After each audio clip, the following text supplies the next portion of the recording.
Hi friends, ನಾನು ನಿಮ್ಗೆ ಇವತ್ತು UUCMSಲ್ಲಿ ನಿಮ್ಮ ಹೆಸರು ಏನಾದರೂ ತಪ್ಪಾಗಿದ್ರೆ ಹೆಂಗೆ ಚೇಂಜ್ ಮಾಡ್ಕೊಳೋದು ಅಂತ ತಿಳಿಸ್ಕೊಡ್ತೀನಿ.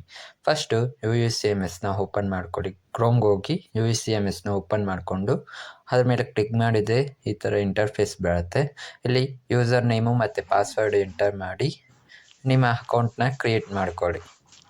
ನಿಮ್ಮ ಅಕೌಂಟ್ ಕ್ರಿಯೇಟ್ ಆದಮೇಲೆ ನಿಮ್ಮ ಹೆಸರು, ನಿಮ್ಮ ಪಾಸ್ವರ್ಡ್ ಹಾಕ್ಕೊಂಡು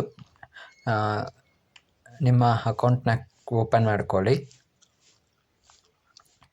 ಮತ್ತು ಅದಾದಮೇಲೆ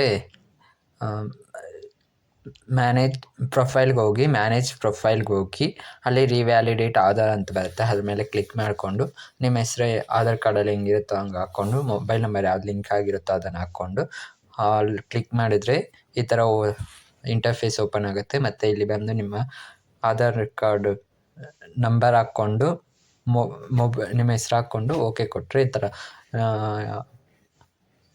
ನಿಮ್ಮ ಕಾಲೇಜಲ್ಲಿ ಹೋಗಿ ಅಪ್ರೂವ್ ಮಾಡಬೇಕು ಅಂತ ಬರುತ್ತೆ. ಮತ್ತು ನಿಮ್ಮ ಕಾಲೇಜಲ್ಲಿ ಹೋಗಿ ಅಪ್ರೂವ್ ಮಾಡಿಸ್ಕೊ